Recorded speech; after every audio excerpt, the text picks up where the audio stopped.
נציב יום אלקיים שלום בן סלם, רפואה שלמה עוד היום, מהרה אמן. אמן.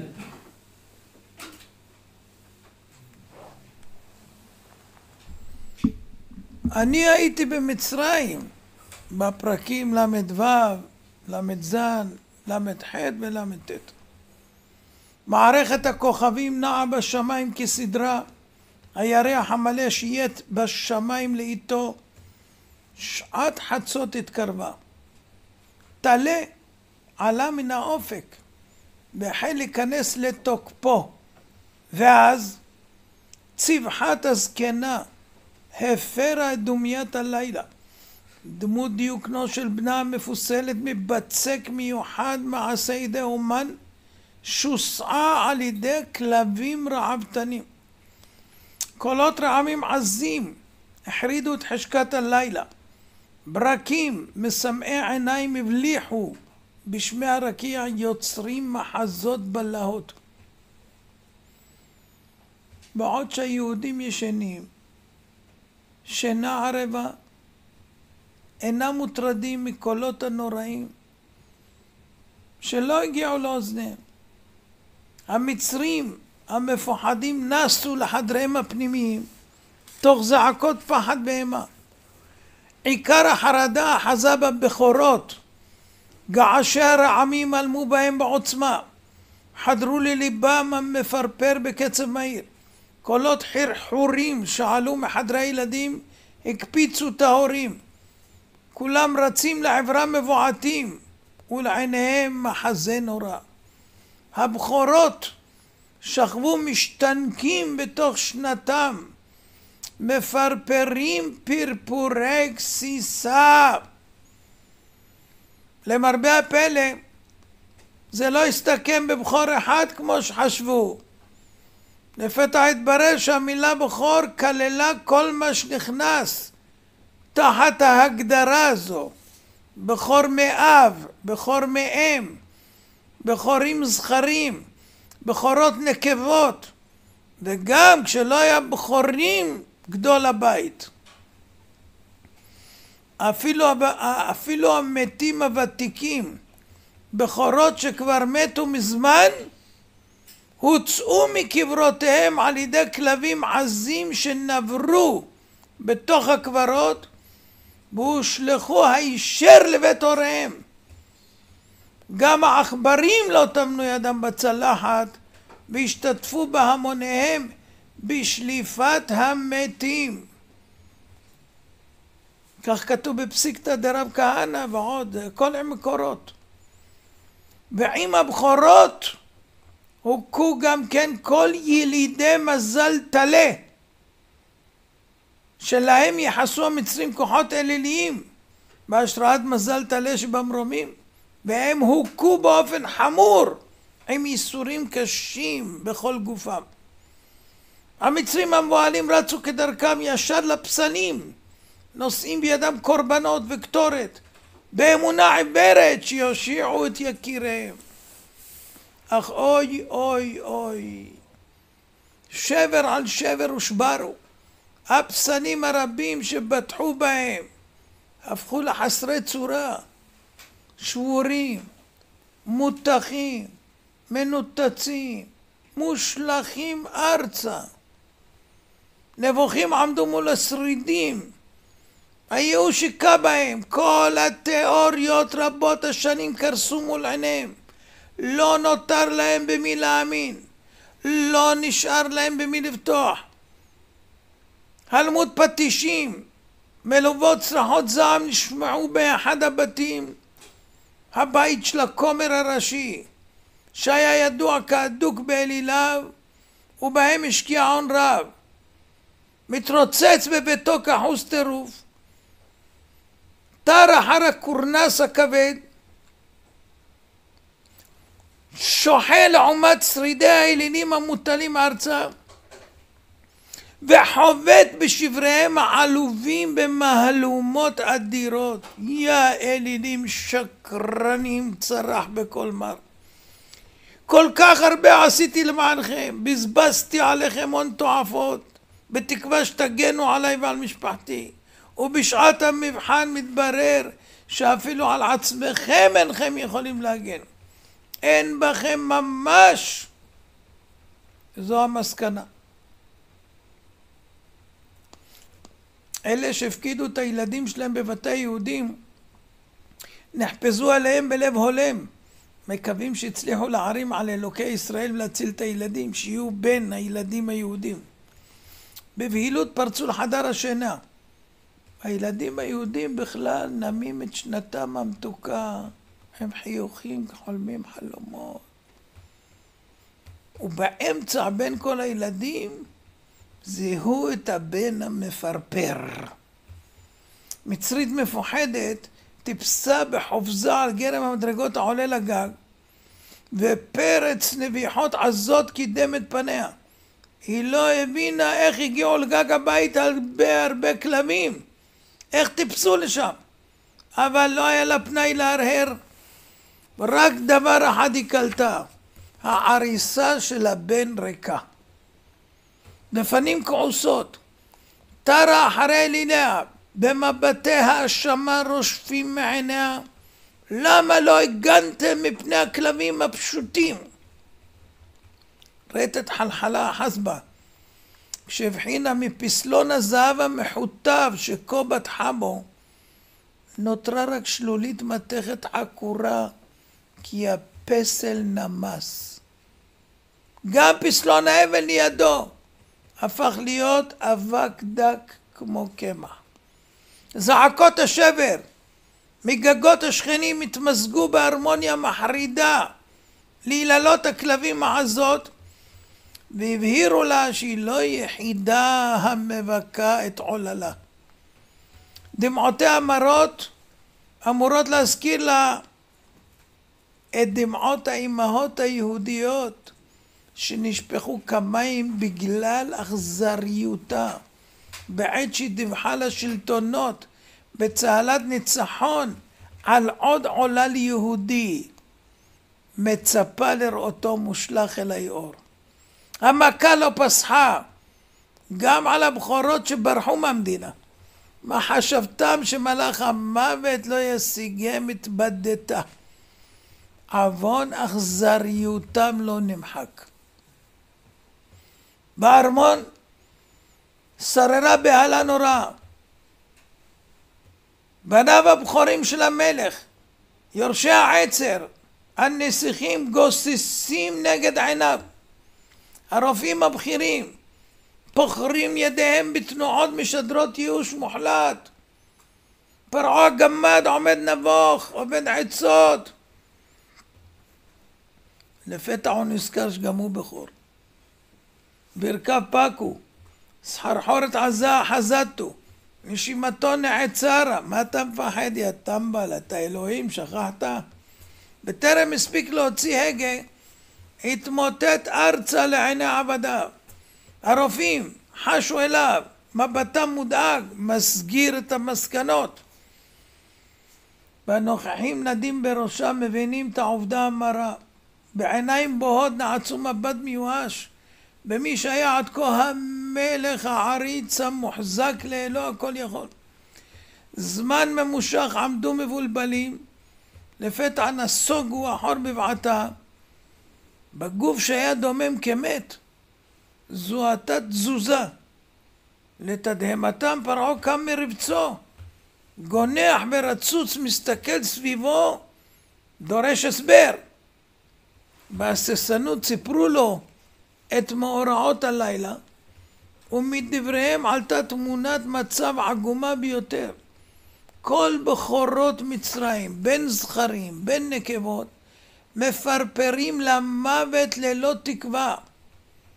מכל זרעך נותרה לפלטה רק בת אחת, הלא היא תרמוטיס, זאת שהתגיירה ונקראת אצלה יהודים ביתיה. במקומה מידת הדין לא ויתרה, היא לקחה את האח שאחריה. פרעה כימת את מצחו בדאגה, אך הדיווח המדכדך המשיך לקלוח. בכל ארץ מצרים ארעכן. אין בכור או בכורה ששרדו את המכה. לא רק זאת, אלא שגם בעתיד הקרוב לא ייוולדו בכורות מצריים חדשים. נשות מצרים המעוברות בבכורות מתו יחד עם העוברים. מבט של ייאוש הבליח בעיני המלך החזק ביותר בעולם. במבט זגוגי הביט נכחו. בפעם ראשונה בחייו חלחל בו הפחד וחרסם בליבו. גם אני בכור, מועמד למיתה. האיש החזק הבלתי נכנע, הכופר הנצחי, נשבר לגמרי והתחיל להאמין. אבל בראשי העבדים המרושעים נבטו כבר מחשבות האפיקורסות. במקום להפנים את גודל הנס ולראות יד השם המכוון את העולם, הם הגיעו על מסקנות הפוכות. כנראה שהמלך באמת אלוה. אחרת איך הוא ניצל מהמכה? ככה ישרו השומעים. כדרכם של אפיקורסים, לא טרח איש מהם לחשוב כיצד ייתכן. איש שמוחזק לאלוהים ושלח ארצה חדל אונים. ברחובות הסמוכים בקעו קולות רבים, צעקות נוראות. מתוך בליל הקולות עלה קולם של אזרחים מצריים צורחים בזעם, מתכננים להשתלט על הארמון ולהרוג את פרעה שגרם להם את הצרה הזו.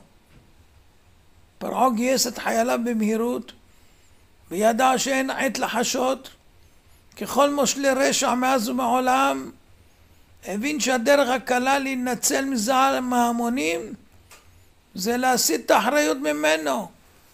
אני לא אחראי על מה שהיה ב7 באוקטובר, ולהטיל אותה על ראשי בחיריו. בתור מקדמה הוא התנפל על שריו הקרובים בהאשמה שהם יעצו לו, לא לשלוח. זה מצביעי הצבא, הם קבעו. הללו הוצאו להורג מיד ללא משפט. שהצליח להסיט את זעם ההמונים אל השרים האומללים, רץ בעצמו אל בתי השרים הנותרים להעיר אותם משנתם, שילוו אותו לחפש את משה. דבר ראשון נכנס לבית שר הצבא, והמחזה המפתיע, המצביע קשוח, עומד באמצע הבית והגב רוטט מבכי, רועד כעלה נידף. בעיניים מסגירות פחד אין קץ. ציית לפקודת המלך והתלווה אליו להתחנן לפני משה. לא תוסיף רעות פניי, הוא אמר לו. וואי וואי וואי. משצורפו גם המשנה למלך ושאר נכבדי סגל הארמון, פרעה רץ כאחוז תזזית לכנס שאר עבדיו. כצפוי מצא אותם ערים יללים על מות בכוריהם, והם לא מבינים למה עליהם להיענש, למה הילדים שלהם צריכים למות. הכל בגלל החלטה שגויה של פרעה ויועציו בלבד, אז שהם ישלמו את המחיר. כוננו בצביעות, רוחצים בניקיון את כפיהם שמגואלות בדם היהודים. למרות היותם הם עצמם עבדים, הצרו מאוד היהודים ושעבדו אותם עשרות שנים באכזריות. בשנאה תהומית היו אומרים, מוכנים אנו נשאר עבדים לעולם, בלבד שעם ישראל לא ישתחרר מעבדותו. פרעה לא התחשב ביגונם, בדמעותיהם, והריץ אותם איתו לשכונת היהודים לחפש את משה. הלילה היה בעיצומו. בדרך כלל שורר שקט מוחלט בשעות הקטנות האלה של הלילה. אבל כעת המצב היה שונה לחלוטין. לאוזני פרעה ועבדיו שרצים ברחובות נשמעו מכל עבר זעקות שבר נוראיות של מצרים, המנסים להתגבר על ילילות כלבים הבוקעות מכל פינה ומפלחות את דממת הלילה. נבואתו של משה התקיימה במלואה, אין בית אשר אין שם מת. מתנשפים, רצים, הגיעו לשכונת היהודים, ופה האווירה הייתה שונה לחלוטין. בניגוד לבהלת המוות בבתי המצרים, שמעו קולות של תפילה, זמרה והלל. ליל פסח, הבוקעים מבתי היהודים. איש לא מת שם. גם הזקנים המופלגים שהגיע עת מיתה טבעית נשארו בחיים. כולם משוררים ומודים לשם. כל רננה נשמע היטב ברחוב היהודי. שירת הכיסופין הסבה את עיני פרעה לעבר בתי יהודים. בתופעה מוזרה צדה את עינו. סביב כל בית יהודי גופות של מצרים, אוחזות בכלי משחית משוננים. תעלומה שדורשת הסבר. מצרי סיפק את המידע. הנני מועסק שמשרת היהודים, ונכחתי בכל אירועי הלילה, מלא גאווה שהמלך עכשיו זקוק לשירותו של מצרי פשוט. הם הסבו מול שולחן ערוך עמוס בכל טוב, ממש כבני חורין. מעניין הוא שהם ישבו כשמותניהם חגורים, בטוחים שהם עומדים לצאת לדרך, ופניהם מאירות באור יקרות, ופיהם לא פוסק מלזמר שירי שבח לאלוהיהם. האווירה רוחנית ונשגבה כל כך שעמדתי פעור פה. ואז נשמעו חבטות פראיות על דלתות הבתים, מלוות זעקות פורעים צמאי דם. פתחו את הדלת! זעקו הבריונים בפראות שרוצחים. ציפיתי שהיהודים ייבהלו. איש מהם לא התייחס. אפילו לא יצאו לבדוק במה מדובר. למה? היה להם ציווי, ואתם לא תצאו איש מפתח ביתו עד בוקר. העיניים של פרעה התכווצו. והעולם ממשיך בתיאור. ההלל המשיך להתנגן בכל נעים. חוצה את חלל הבית, גולש החוצה. ובאורח פלא הפורעים התמוטטו וצנחו פגרים מתים. המצרי מחכה לקורתו והתייחסות של המלך, אך פרעה לא שט ליבו אליו, והעדות המזעזעת הפחידה אותו יותר, והחרדה גברה, והוא משלח מבטים מבועתים לכל צד. הרחוב שקט מתמיד, רק שירת היהודים נשמעת. אפילו הכלבים המקומיים נמנעו מלהפריע להם את שמחת החג. בדרך כלל כלבים מייללים בקולות שמגיע מלאך המוות לעיר. אצל המצרים הם נובחים וקורעים אותם, ופה הם שותקים. כלבים יחידים כן שוטטו ברחובות קריה. אלה שזכו במנה של עצם עסיסית מהאלוהים המצרי השחוט והצלוי. במרירות רבה השקיפו המצרים על שרידי האליל הנערץ הטבוח לעיניהם. עצמותיו נגררות בביזיון על הקרקע, ננגסות בתיאבון במלטעות הכלבים הרעבים. אבל לא היה להם פנאי רב לערער בכך. הם רצים אחרי המלך הגמד שמתגלגל שם בקריה בחיפוש נואש אחרי משה רבנו, אבל ללא תוצאות.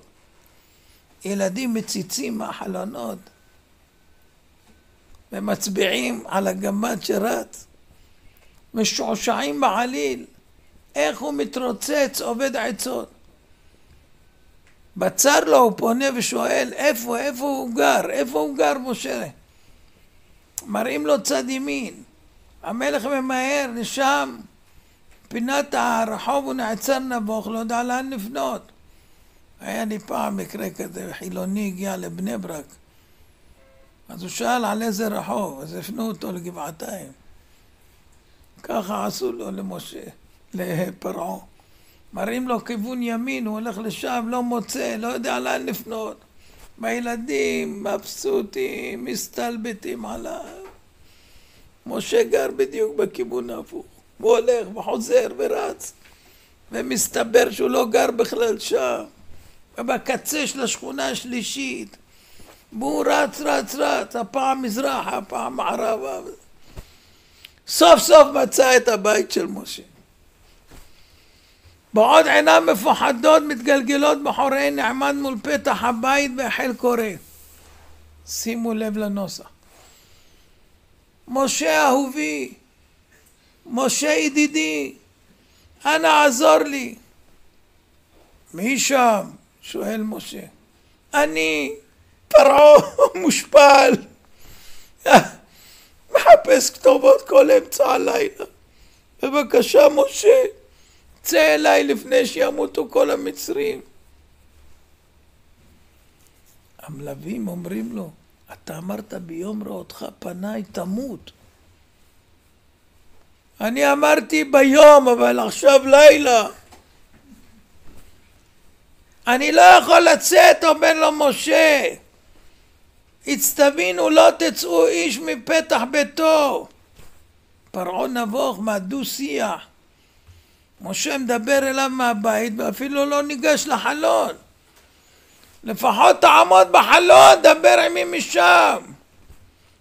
משה עושה לו טובה, ניגש עד לחלון. המלך מביע דאגה מהמגפה, חושש שהיא תתפשט על כל המצרים ללא הבחנה.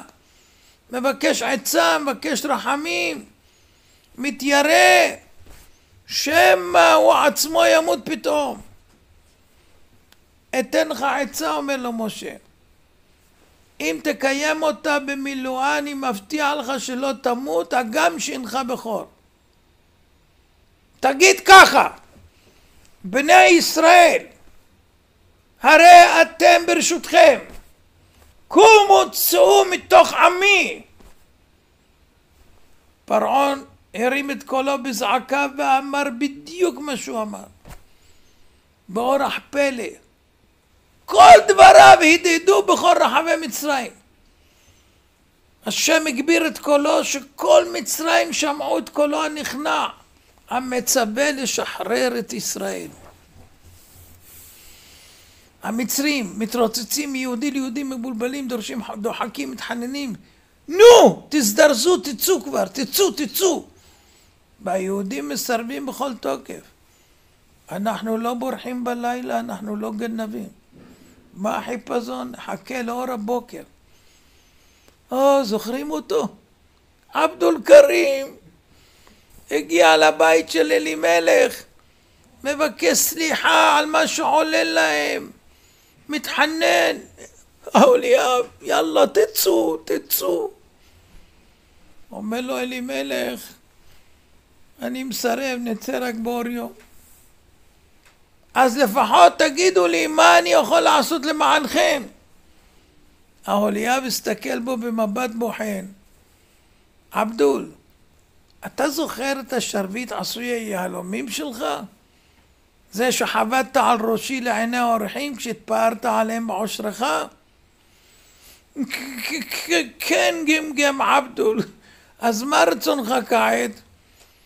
כידוע לך, אנחנו יוצאים לעבוד את השם 3 ימים, אז אני מבקש תשאיל לי אותו עד שנחזור מהמדבר. אבל אין לי אותו כבר. גמגם עבדול. הרבה אכל אותו. אהוליאב תמה על עזותו. עבדול, אתה שקרן? אני יודע בוודאות שהוא נמצא בכספת המוסתרת אחרי תמונת הקיר הגדולה. עבדול שואל, מאיפה אתה יודע? אומר לו, במכת חושך נכנסנו לבית, וראינו את כל מסתריך. לך היה חושך, לנו היה אור עצום, שאפשר לנו לראות מה מתרחש באוצרותיך הכמוסים ביותר. עכשיו נזכר עבדול בדמויות המוארות שנכנסו לבית במכת חושך וחיטטו בכספת של האוצרות. מה? אתם ראיתם את כל אוצרותיי ולא גנבתם כלום? תימהונו היה אדיר. באותו רגע גברה הערכה שלו לעם שיודע לשמור על ניקיון כפיו. גם נוכח אנשי הרשע שעשקו אותו במשך שנים. מהפך אדיר חל בליבו. הרגיש שהוא נמס מול עוצמתם הרוחנית של היהודים. והיה חפץ להרעיף עליהם את כל הונו. השם נתן חן מצרים. מורגש. מרוגש. נשא עיניו וביט בהם משתאה. בני הבית לבשו מחלצות יקרות, מתאימות לאנשי הצולה, וכעת הבין בהערכה שיש לו עסק עם אנשים נכבדים ביותר. סליחה אוליאבה, אתן לך את השרביט בשמחה. לא רק זה, גם שרשרת הפנינים מהודו, וגם ענק יהלומים ממלך כוש. ופנה לשאר המשפחה. ולמה אתם זקוקים כדי לצאת? אפוף אהבה גדולה ליהודים. מבין את גודל הרעה שעולה להם, וצריך לכפר את חטאו. בצעדים חפוזים רץ לביתו, הוציא מן הכספת הסודית. ועכשיו התחבר לו למה היא נשארה לפלטה. למה בעצם היא ניצלה באורח פלא משיניה הרבה. בשביל שהוא אוכל לתגמל אותם. באהדה רבה חילק את תכשיטיו העיקריים לכל בני משפחה. בהתחשב בקמצנות הידועה שלו, הפגנת הנדיבות הייתה מתמיהה עד ניסית. התחנן, קחו עוד, יש הרבה. אתם כל כך טובים, מגיע לכם עוד, קחו. וכפה אותם ממש לקחת עוד ועוד. בעודו מדבר נכנסו שני סבלים עם ארגז כבד ויוקרתי שהוצא במחסנו הנסתר של עבדול על פי הוראתו. הניחו לפניו ביראת כבוד והסתלקו. הוא פותח ומוציא אריגים מיוחדים, סחורה מיוחדת במינה. אריג מקופל, פרס אותו לעיניהם. והאריג נפרס ונפרס כי אין לו סוף, כאילו אין לו סוף. יופי אומנותי נדיר. הביט בהם בשביעות רצון, זה בשבילכם, אמר בנה. זה בד נדיר, עשוי פשטן דק מאוד, אך חזק ביותר. שוויו 1000 דינרים. תתפרו לכם איזה חליפות בגדים לכל אחד. אלימלך התנגד. לא ולא. למרות שהבד חביב עלינו ביותר, אנחנו לא צריכים כל כך הרבה. ניקח כשיעור בגד אחד לכל נפש. ביריעה אחת ספר אולי נצטרך ליותר מכך. עבדול כרים לא מבין. בכל זאת גזר ממנו אך ורק יריעת בת אחד לכל אחד מבני המשפחה כבקשתם. היריעה הזאת הייתה אמורה להישאר עמם כל 40 שנה שהיו במדבר. יריעה נוספת לקחו לשים בתוכה את המצות מצווה שנטלו עמם באותו בוקר. גם השכנים הגיעו בידיים מלאות. כל המצרים מתחננים, קחו. האוליאב מקשה, למה אתם מביאים לנו כל כך הרבה?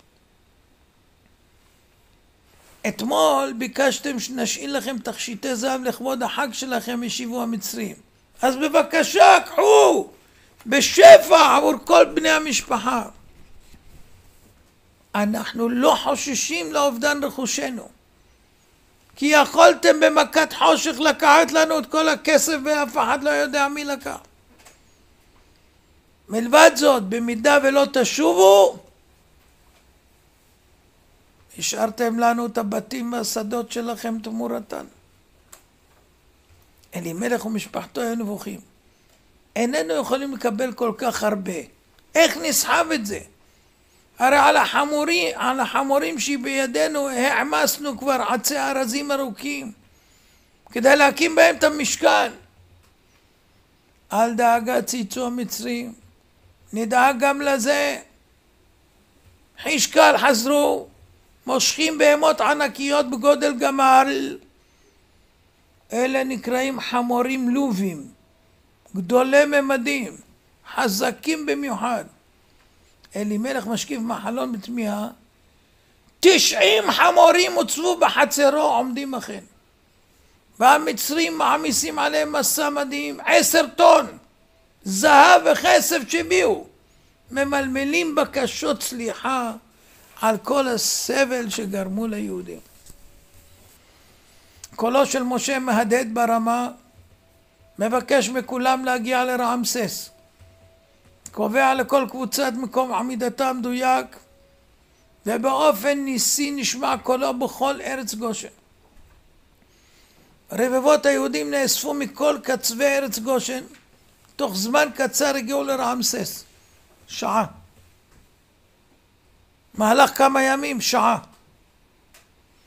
על אף שבאופן רגיל הליכה כזו מגושן 4 ימים, הכל הסתיים בשעה קלה. בני ישראל יצאו מבתיהם בסך, עוזבים את ארץ העבדים לצמיתות, חולפים על פני אין ספור לוויות של מצרים מבכים מות בכוריהם, שנפחו את נשמתם עם בוקר.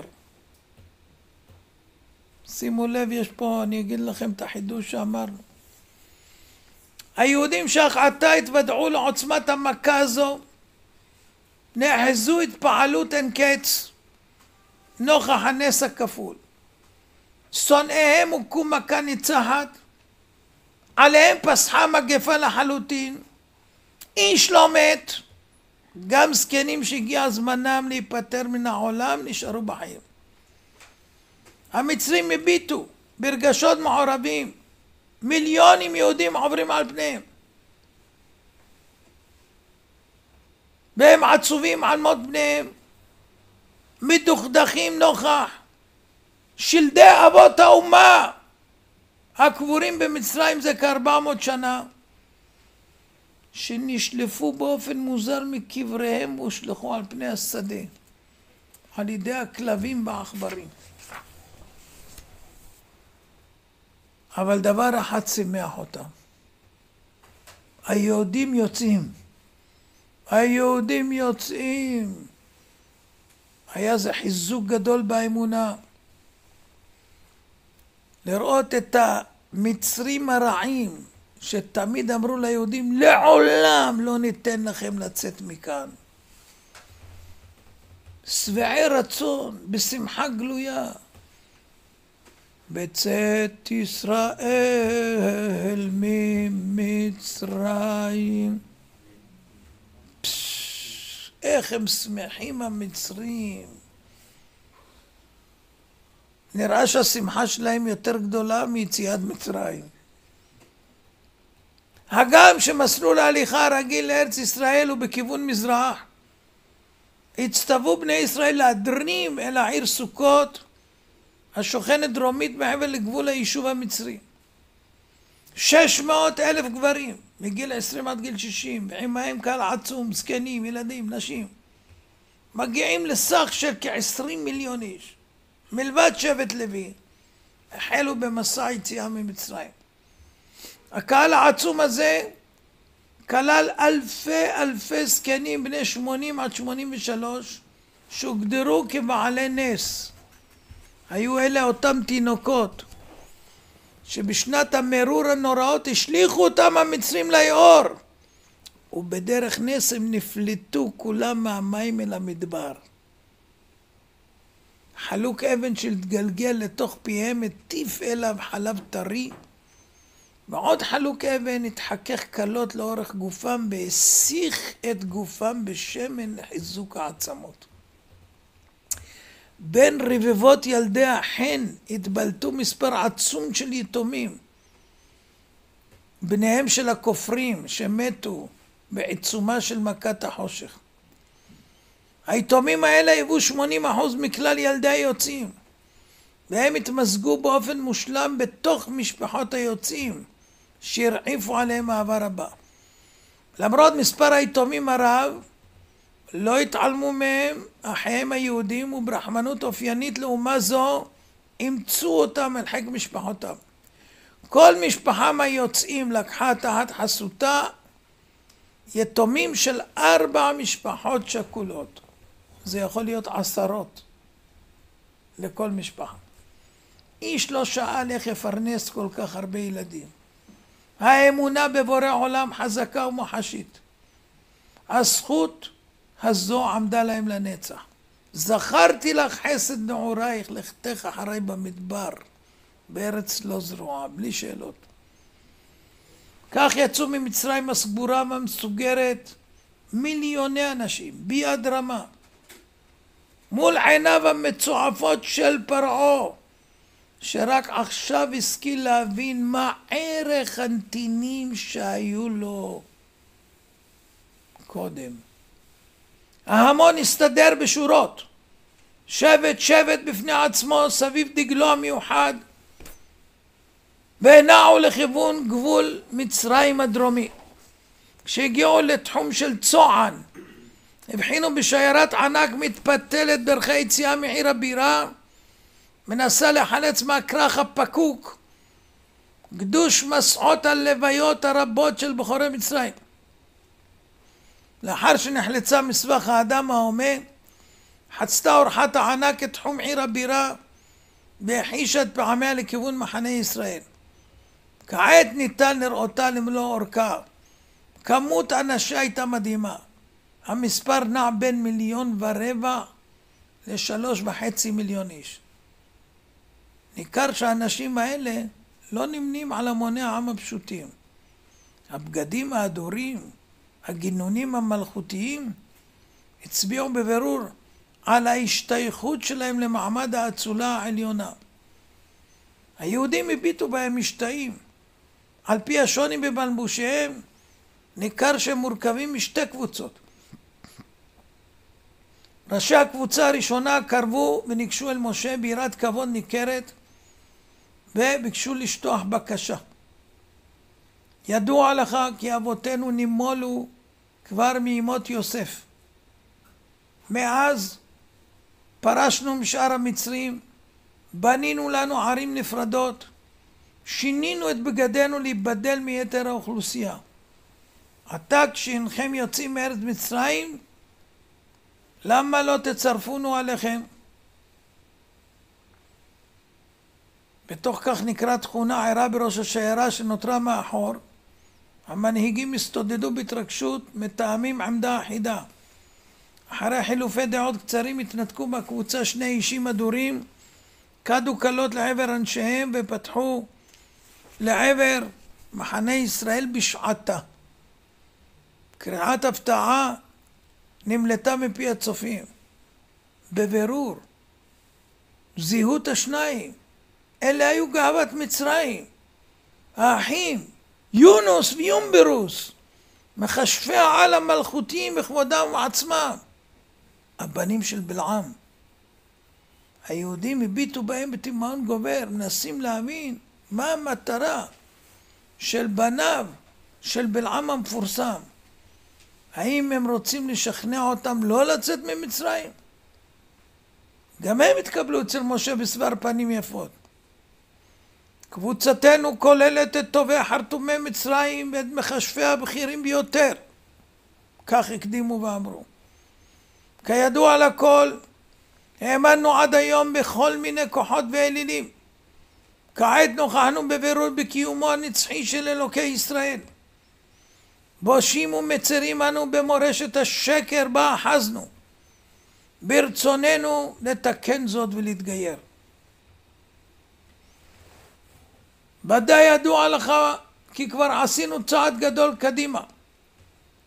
הרי בכורות אנחנו. ערב המכה חששנו מאוד מפני הבאות. ביקשנו עצה משכנינו בני ישראל. ויעצו לנו לקבל על עצמנו דת יהודית. ועשינו כן, מלנו את עצמנו כדת ישראל, ובניגוד לשאר בכורות המצרים, כולל אלה שברחו מן המדינה, המכה הקשה לא פגעה בנו כלל, ונשארנו בחיים. לכן אנחנו מתחננים, אנא, קבל אותנו לחיק העם היהודי. זעקו בלב נרגש. היה זה פלא עצום. האנשים הנערצים בכל פינות תבל, מביני המדע בקסם וכישוף ואוב, מומחים בכוחות הטומאה, שלטו בשדים ורוחות. אפילו בשעות אחר הצהריים המוקדמות בעוד הערב גדול. תכונה שקנתה להם את התואר הנדיר, ערב רב. למה הם נקראו ערב רב? בגלל שהם יכלו לעשות את הכישופים והכל גם בשעות אחר הצהריים המוקדמות, בשעה שמעריב היום. ערב רב. זה היה המדרגה הגבוהה שלהם. אלה שנלחמו בנחישות נגד משה רבנו, אלה שניסו להפריך את דבריו בפילוסופיות שונות, אלה שדיברו בשם המדע הנאור, באו להודות בטעות ולבקש רחמים על נשמתם. לא היה קל לקבל את הבקשה, כי קשים גרים לישראל כספחת. החשש מהדיקותם בעבודה זרה ומהמידות הרעות היו מוחשיים מאוד, בניגוד גמור לעם ישראל הביישנים, הרחמנים וגומלי חסדים. שאלה גדולה, האם תכונות אלה לא ישפיעו לרעה על ישראל? מצד שני, קשה לסרב לאנשים שמבקשים שלמות נפשית.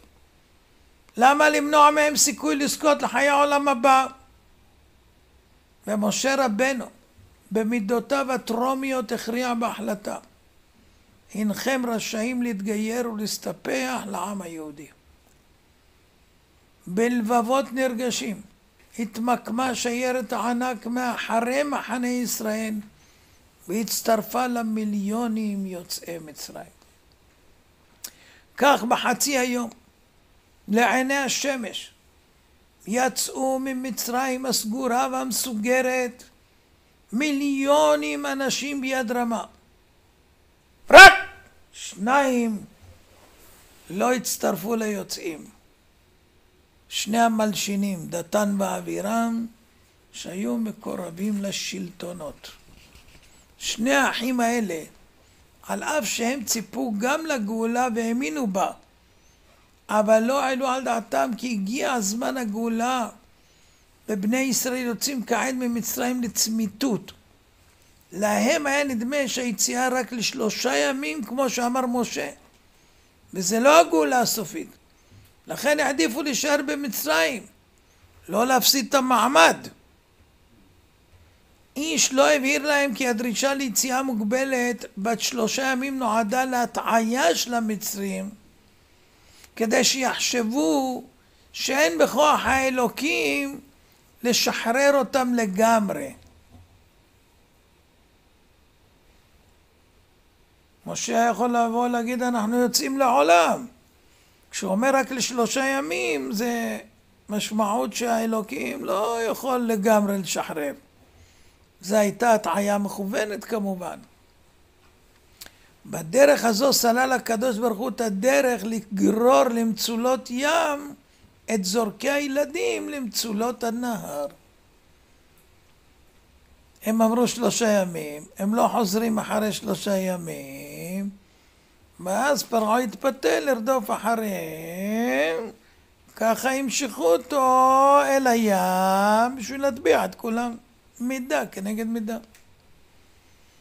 והדבר הזה היה סוד כמוס אצל היהודים, והיה אסור שיתגלה למלשינים כמו דתן ואבירם, שלא יעבירו את זה למלכות. עם עלות השחר, יום ט"ו בניסן, יום 50 בשבוע בשבת, החל מסע היציאה של בני ישראל מארץ מצרים. כל העם נע על רגליו בסדר מופתי לצבאותם, מתקדמים לעבר שערי מצרים האימתניים. מתוך 10 השערים הקבועים בחומות נבחר למעבר דווקא שער הכלבים. זה היה השער המחושב ביותר, המונע כל בריחה. אם מישהו העז לברוח דרכו, הכישוף הטמון בשער היה גורם לכלבי מצרים לנבוח בקולות רמים שלא הותירו לו סיכוי למלט. וכעת יצאו משם מיליונים בלי נביחה אחת. אהוליאב הסתכל נכחו על השער העצום. שם ניצב פסל שיש ענק בדמות כלב אימתני. רק מראהו מטיל פלצות בלב כל בורח. באמצעות כישופים שונים היה אמור לנבוח בעוז כשעבר דרכו עבד. וכעת הוא ניצב ללא תכלית.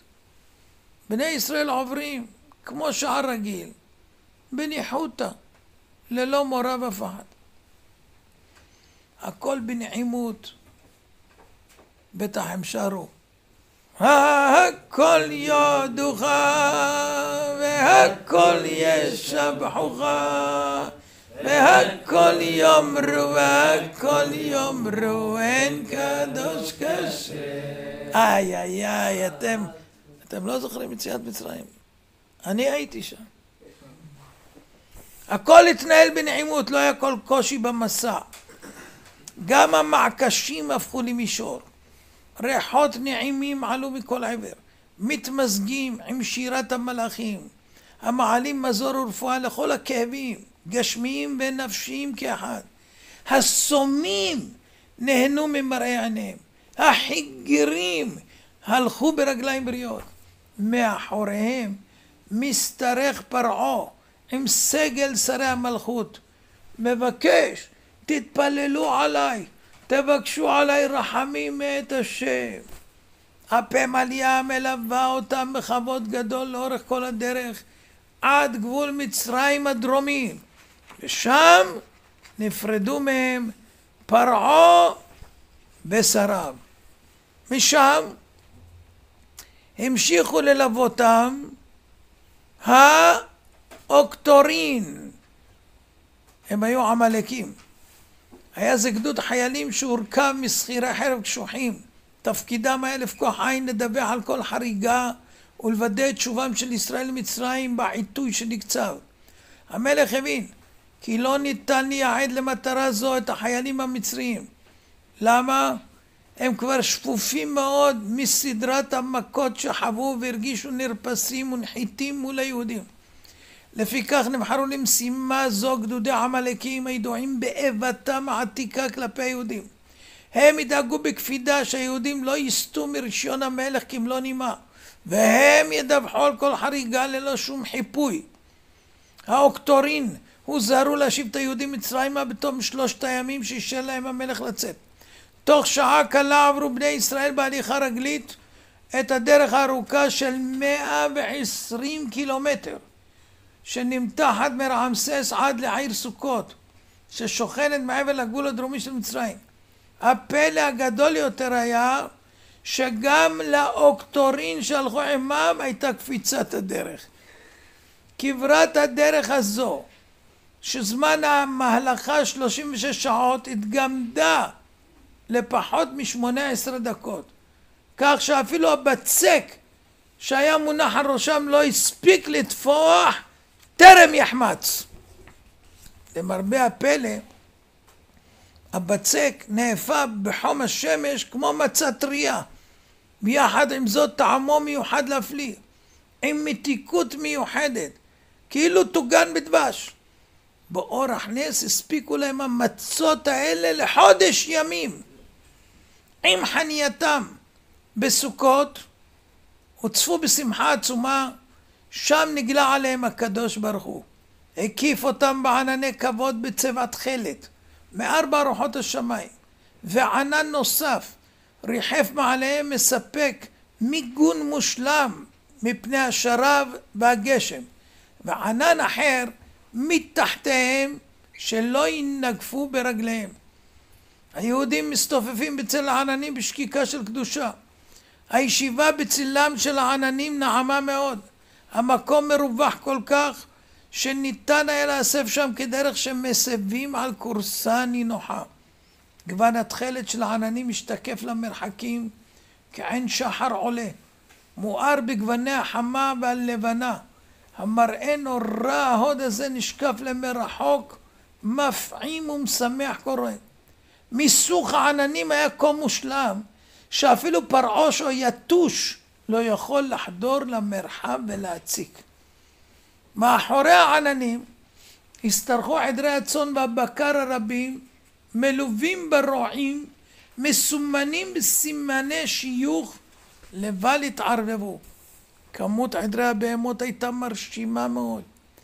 זן החמורים הלובים בלבד מנה 54 מיליון, מלבד שאר סוגי החמורים ובעלי החיים האחרים.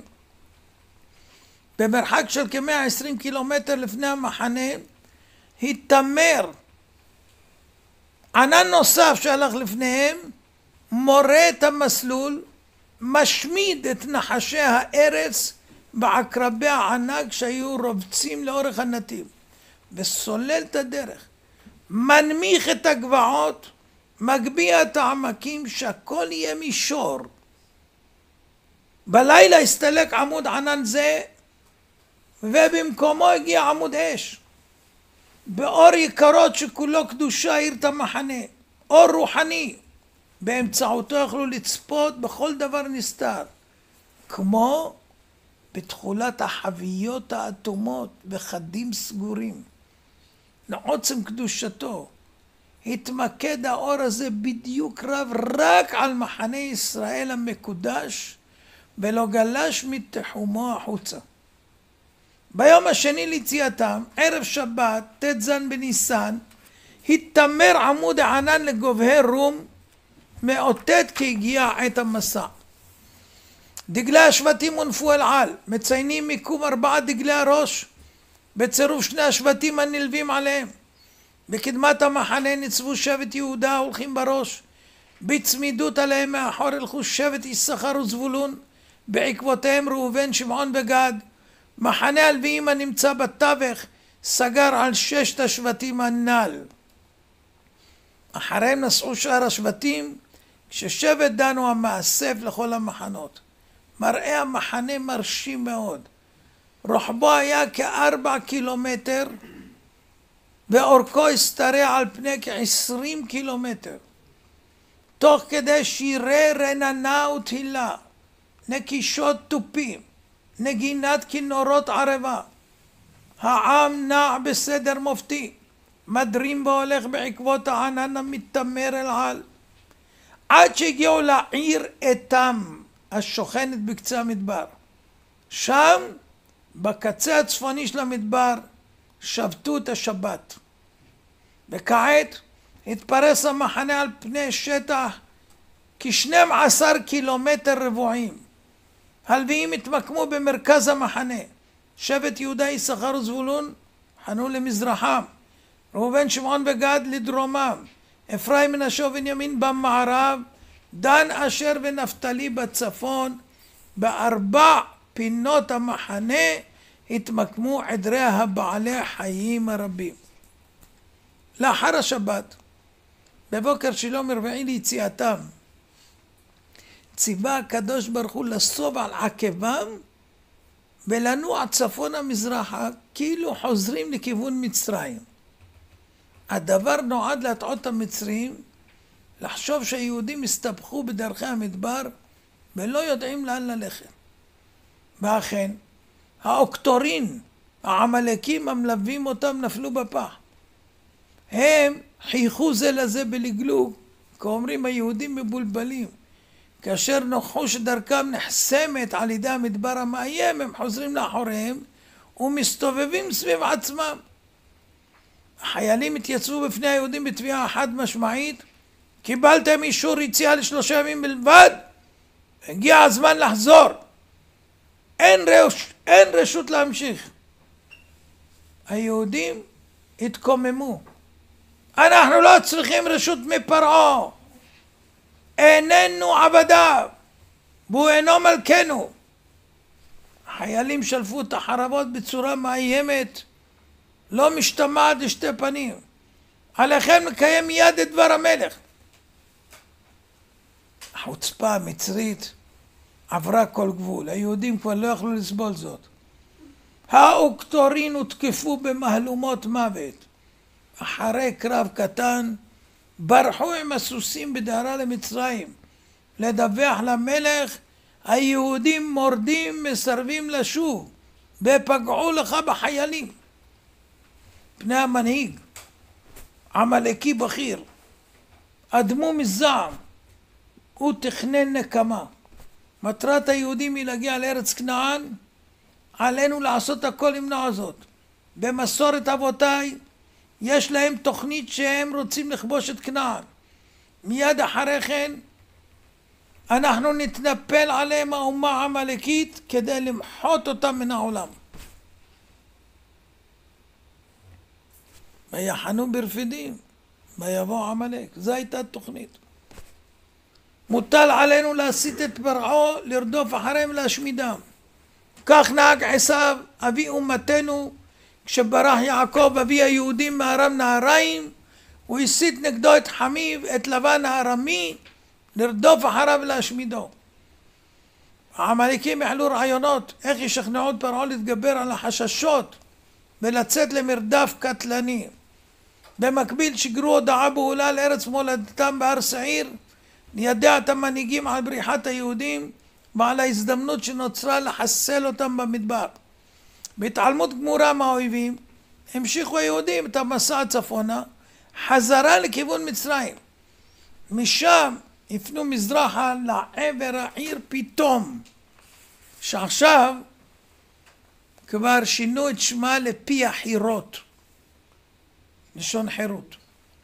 כאמור לעיל היה המסע הזה מהלך מכוון להטעות את המצרים, כאילו הם נבוכים וכאילו הם מוטעים על ידי האלילים של המצרים שגורמים להם לחוג במדבר במעגלים ללא טעם, ואז יחזירו אותם למצרים בעל כורחם. איש מהיהודים לא התרעם על כיוון ההליכה מוזר. אל תשכחו שמדובר בעשרות מיליונים שהולכים עם ילדים קטנים והכל. אין עגלות. כן? אז זה סיפור.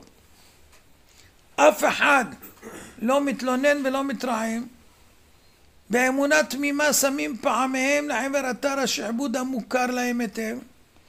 שם בסמיכות לים סוף, לרגלי ההר, שכנה העיר המכונה בפי היהודים פתאום, על שם פי התהום שבלע את המבנים שבנו ביזע רב. אך המצרים, מסיבות שיבוארו לקמן, קראו למקום פי החירות. ורק לאחר זמן וברר, כי לא בכדי שמה בורא שם זה בפי המצרים, כי אכן כך יקרא המקום בלשון הקודש, הגם שהמצרים קראו לו מסיבות אחרות. וזה היה מופלא מאוד, חיזיון נדיר בטבע. רעש אדמה ביתק את ההר במרכזו, הסיט את חלקיו מזרחה ומערבה, יצר גיא עמוק בין שני מדרונות ההר. המדרון המערבי זרוע שיני סלע בולטים שנשלפו מבטן המדרון שכנגדו, עד שמרחוק נראה כבירייה בעלת שיניים. לכן כונה חלק זה פני ההר, לימים פני החירות. עקב השלפות הסלעים נפערו בצל ההר המקביל מערות רבות שנראו לצופה מלמטה כמו פה פעור. המערות האלה העניקו לצלע הזאת המזרחית הכינוי פי ההר, לימים פי החירות. זאת אומרת, הם היו מתאימים כמו זכר ונקבה. בכניסה לגיא ניצבו מזה ומזה שני סלעים זקופים מרובעים בתבניתם, באורח פלא נחקקו בהם שתי דמויות אדם, כתבנית זכר ונקבה עם עיניים פקוחות. פלא על פלא היה כאן. הדמויות המופלאות האלה נחקקו בסלעים מתי? כבר בבריאת העולם. והוצבו בדיוק במקום זה שנוצר בו הגיא שנים אחר כך, מהרעידת אדמה שבדקת ההר. ובדיוק הסלעים האלה והדמויות ניצבו בפתח של ההר שנותק. לא ייפלא שהמצרים הנבערים מיהרו לייחס לדמויות כוחות אליליים שיכולים להשפיע מזל וברכה, בתיאום עם האליל המפורסם בעל צפון שהתנסה למולם. מיקומם המופלא משני צידי הגיא הביאו את המצרים להאמין כי דמויות אלה מושלות על נתיב היציאה היחידי העובר דרך גוש ההר הענק התוחם את הגבול הדרומי ומשמש כנתיב בריחה לעבדים המתמרדים. כבר אז היה חוטים. המצרים הסיקו כי צלמים אלה הם אשר יוכלו לחסום כל עבד אשר ינסה להימלט משם. כדי לסייע לאלילים במשימתם הקשה, כישפו החרטומים את המעבר בכישופים שימנעו מכל עבד בריחה. מעתה מובן כי עבד שאכן הצליח לעבור את משוכת הכשפים וחצה את פי החירות, זה סימן שהאלילים אישרו את בריחתו, והוא ראוי לתואר בן חורין. לכן ניתן למקום השם פי החירות. זה המצרים קבעו. האהבלים אמרו שהאלילים האלה שהם דמות של שני הפרצופים שהיו שם, זה אלילים שלא נותנים לברוח. אבל אם מישהו עבר והם לא עצרו אותו, סימן שנתנו לו אישור להיות בן חורין. לכן הם קראו לזה פי החירות. עכשיו נותר למצרים לעבד תוכנית איך לגרום לאנשים את הרצון להגיע לשם, מקום מדברי יבש לחלוטין. ונמצא פתרון. המערות הרבות הפזורות בצל ההר הוכשרו לשמש כלשכות, שם הציבו פיתויים שגרמו לטיפוסים מפוקפקים כאבן שואבת. אנשים שמחפשים רוחות, טומאה, תאוות בהמיות, מכאן אפשר להביא אותם לעבודת האלילים. כשקרבו בני ישראל לאזור הזה, נשקף לפניהם מורד ההר המערבי זרוע במערות. דמויות הרשע שהתרוצצו בין המערות נכנסו לתוכן בבושה, חשים שלא יכולים לעמוד בפני הקדושה הבוקעת ממחנה היהודים המתקרב. כשעברו שם היהודים הם הרגישו רגשות בושה ואשם. בעבר ערצנו את האלילים האלה, מוזר איך נפלנו בפח, איך חשבנו שיש לסלעים כוח אלוהי. מחשבות חרטה על העבר המותאב התחזקות מכאן ואילך לאמונה בבורא האמיתי הציפו את ליבם. בהגיעם אל הרחבה של רגלי ההר, חנו סמוך לצל ההר המזרחי בעל שיני הסלעים הנקרא פני החירות, כשפניהם מזרחה לעבר הים, באחוריהם אל מבצר מגדול. עוד לפני שהגיעו האוקטורין למצרים, כבר סערו הרוחות בארמון המלוכה. השמועות שהגיעו מרחבי האימפריה לא בישרו טובות.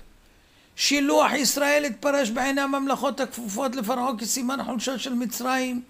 אם מוצאים גדודים וחטיבות מעזה, זה אומר שזה לא טוב. אשר אפילו על מרידת עבדיה מבפנים אינה יכולה להשתלט. הדבר עודד מלכים רבים לפרוק את עול מלכות מצרים מעל צווארם. בחירות חדשות מחדש. שרי פרעה הביעו חשש שהמרידות ילכו ויגברו והתפשטו אל כל הממלכות הכפופות למצרים עד כה. לא טוב עשינו ששילחנו את ישראל, טענו בלהט. יש לצוות עליהם לחזור מיד, קבעו בתוקף. מתעלמים מהלקח של 10 המכות. שהם אינם שליטים בעולמו של הקדוש ברוך הוא. כאילו לזרות מלח על הפצעים, הגיעו האוקטורונים, כמו עם טרקטורונים, חבולים ומוכים, והעמלקים לא הסתפקו למסור דוח יבש, אלא ממש בלהיטות של כלב צמא ללא קדם. ליבו את הרוחות, סיפרו על המרידה של היהודים, על התעוזה שלהם להרוג בקטורי המלך, וזה הקדיש את הסאה. פרעה לא היה צריך יותר מזה. הדבר הזה היווה מבחינתו עילה מספקת להכריז מלחמה על עזה, מלחמת חורמה על היהודים. והוא אמר, חביבי, עד כאן. כל תרועת חצוצרות המלחמה פילח את חלל האוויר. פקידי המלך יצאו דחופים לכל רחבי הממלכה לגייס כל איש יודע חרב ששרד את 10 המכות. הכרוז הבטיח הטבות מפליגות לחיילים. גנזי המלך הרבים ייפתחו לצבא, משכורות ענק ישולמו מראש וביד רחבה. המלך בעצמו ילך בראש הגדוד להפגין ביטחון עצמי בניצחון חד משמעי נטול סיכון. הוא אפילו ויתר על חלקו בשלל. אין רצוני בכספם וזבם של היהודים, רצוני לשתות את דמם. ואז הסיפור דמם עד מחר. הריני מכוון לקיים מצוות חכמים.